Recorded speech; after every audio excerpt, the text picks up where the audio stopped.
Masayang araw po, mga ka-PL. Puro kapretsuhan at paglustay sa salapi ng bayan lang yata ang alam nitong bagong Pilipinas. Kick-off rally na ang attendees puro hakot at di umano binayaran pa. Kaya dumami kasi may payola. Ha? Concert na nilangaw. Hindi kinover ng mainstream media. Wag na natin i-cover yan. Wala mang dadalo dyan kasi walang hakot, walang payola. Sigurado, lalangawin at mapapahiya lang sila. Tapos ngayon, binaliktad pa nito mga polboronic vlogger, nilangaw daw ang Cebu. Mga loko-loko, sinungaling kayo. Ha? Ngayon, may bago. Alam nyo kung ano? Fashion show, mga ka-PL. Yung may mga modelong magaganda, balingkinita ng katawan. Gastos yan, hindi. Modelo. Mahal ang talent fee ng mga yan. Malala na ang bayan, mga ka-PL. Ha? Bagong Pilipinas. Ito ba yun? O ito ho yung video. Panuorin po natin, ano? Pero bago po tayo magsimula, makikisuyo po sa mga ka-DDS natin na hindi pa po nakapindot sa channel na to. Pakipindot na. At huwag nyo rin pong kalimutang pindutin ang notification bell para updated po kayong lagi sa mga upload. At pakishare nyo na rin po itong video, mga ka-PL, para makita po ng ating mga kababayan ang kapretsuhan na puro gastos lang ang alam yata nitong bagong Pilipinas. Okay, maraming salamat po. Basahin ko muna itong caption. Ayan, ilagay ko dyan, oh. Napulot ko po itong video, mga ka-PL, kay Pebbles Talakera. Ito ang sabi, oh. Bagong Pilipinas project ba to? Nagtatanong lang, ha. Buti pa si Paul Cabral, ahon na ahon. Gamit na gamit ang palasyo para sa mayayaman. Wow. Ang kakapal po ng inyong mga flashlock. Ha? Ang Palasyo Malacanang ay pinagmamay-arian huya ng taong bayan. Kayo talagang mag-asawa kayo, ha? Ha? Baka nahihibang kayo kasi mga vengeg kayo. Ha? Hindi ninyo pagmamay-ari ang palasyo. Taong bayan ang nagmamay-ari niyan. Huwag nyong pagsamantalahan. Anak kayo ng patola talaga, oo. O nanonood pa nga yung mga hindi nagbabayad ng tax na niluray ni Gretchen. Okay, sana medyo katanggap-tanggap pa kung hindi pa sila nakaupo, mahilig na sila magpa-fashion show. Hiyay! Ayan, mga ka-PL. Nakita nyo na? Ha? Ginamit pa ang Palasyo Malacanang. Hindi na nahiya. O, ito na ho yung video. Panoorin na po natin.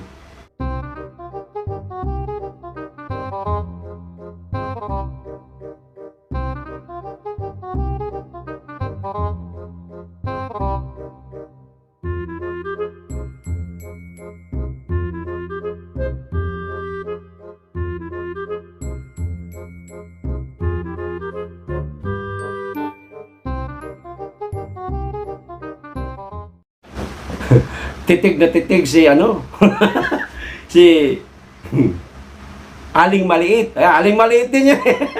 O si Butod na lang, ayan. O si LV, ayan. Si Lisa Butod. Titig na titig siya. Sana ganyan din yung postura ng katawan ko para hindi ako asarin ni Maharlika. Sana ganyan din yung height ko. Para hindi ako mapagsabihan ni Marley Canabanso. Ha? O eto po ang komento ng ating mga kababayan. Pansinin po natin ang ating mga kababayan na nakakita po nitong video. Samantalahin na lang nila ang kunting panahon na titira sa kanila. Ayan. Kaunting panahong natitira sa kanila. Mga ilang buwan na lang kaya. Grabe buwan talaga no? Kayo, gusto nyo pa ba sila? Mga kababayan, nagtatanong lang ako ha. Hindi ko po gusto na magsigaw tayo na lumayas ka dyan, walang ganun. Pero kayo po, mga ka-PL, mga kababayan, karapatan nyo po yan. Di ba? O, eto pa. Grabe na talaga ito. Pinaglaruan nila, pinaglaruan lang nila ang mga pobreng mamamayan. Di ba? Para sa turjakan session nila afterwards. Huy! Grabe ka, sir. Talagang may ganyan kayong sinabi. May ganyan bang nangyayari sa palasyo? Sabi ni Marlica, ganyan daw eh. Di ba? O, eto pa. Huli. Ginawang stage ang Malacanang. Grabe na talaga ito. Bagong Pilipinas yan. Ngayon, ako naman magtatanong. Mga madam at sir, ito po ba bagong proyekto ng Bagong Pilipinas o kapretyuhan nyo lang? Hilig nyo lang talaga? Akala nyo makakaligtas kayo sa mata ng taong bayan, no? Huli pa rin po. Ang mga pinagagawa ninyong kabulastugan, pag-aaksaya po ng pera ng bayan yan. May mga modelo, may mga designer na dumalo. Baka dyan lang sa designer, milyon na ang halaga niyan eh. Mababa dyan siguro ang, akin lang ha, palagay ko lang to ha, mga 2 o 3 milyon. Yung mga modelo pa, napakalalaki ho ng talent fee ng mga yan. Hindi basta-basta mga modelo yan. Mga foreigner, di ba nakita nyo naman mga ka-PL? Gastos yan, mga ma'am at sir. Hindi nyo po inisip, habang kayo gumagasta ng pera ng taong bayan sa mga hilig ninyo at kapritsyo ninyo, maraming mga kababayan natin na nagugutom. Hindi nakakakain ng maayos sa loob ng isang araw. Yung iba ko kumakayod man pero kayod kalabaw na. Abay, lumingon ho kayo sa paligid, lingunin po ninyo yung ating mga kababayan. Yung iba nga nagkakalkal na ng basura. Pag ang kinakain, anak, sakit sa dibdib, makita mo yung mga kababayan mong nagpupunta po sa mga fast food chain, tira-tira ng mga kababayan natin, yung hindi maubos na Chicken Joy, fried chicken, sa kung saan mga restaurant na yan. Kinukuha ng mga kababayan natin, nagkakalkal ng basura, at yung mga bote, mga plastic na nakukuha nila, karton, kinakalakal nila sabay sa pangunguha ng pagpag-food para malamnan po ang tiyan nila. Kayo naglulustay ng salapi. Nakakaiyak. Nakakaiyak ko. Hindi na sila naawa sa mga kababayan natin. Inuuna pa nila itong mga hilig nila, kung hindi concert, fashion show. Mr. President, huwag naman po sanang ganito. Abay, parang ginagahasa na po ninyo ang taong bayan at ang bayan.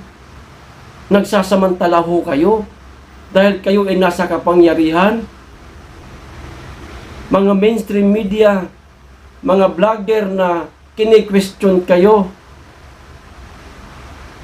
binubusalan po ninyo. Kung hindi ninyo sinasampahan ng kaso, pinati-take down ninyo ang mga channel o ang mainstream media mismo. Huwag ganun. Hindi po kayo mapupuna. Hindi po kayo babatikusin kung walang nakikita. Ang sabi nga ng mga kababayan natin, wala pa kayo nagagawa eh. Ang isa lang ang natandaan ko, nagawa niyo mabuti. Nung ako noon ay nakasuporta pa sa inyo, alam niyo kung ano? Yung binayaran mo ang utang ng mga magsasaka. Pagkatapos nun, wala na. Yung mga pabahay, hindi mo man gawa yun eh. Dati nang gawa yung mga pabahay. Binayaran lang yan ng gobyerno. Kaya yung pera, ang pinambayad, sa taong bayan pa rin yan. Oh, karapatan lang nila na magkaroon ng sariling tahanan kasi mga taxpayer sila. Mr. President, tulungan niyo naman po yung ating mga kababayan. Huwag po sa paayu-ayuda. Lumikha po kayo ng maraming trabaho. Ibalik po ninyo ang build ni Tatay Digong o yung build better more para magkaroon po ng dagdag na trabaho. Abay, tumataas na po ang bilang ng ating mga kababayan na gutom. Kumakatok po kami sa pintuan ninyo, Mr. President. Huwag na lang po sa amin, sa mga kababayan na lang po nating hirap na hirap po talaga sa buhay. Sana po, marinig po ninyo yung aming mga hinanaing. Hindi man po ito pagkontra sa administrasyon ninyo. Hindi po namin kayo kinakalaban. Humihiling lang po kami sa inyo. Diba, mga ka-PL? O ano hong masasabi ninyo sa mga kapretsuhan at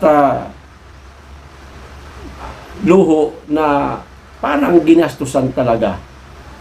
Paki-comment lang po. Hanggang dito lang. Maraming salamat. Mag-iingat kayong lagi at higit sa lahat, mahalin po natin ang Pilipinas. Be blessed.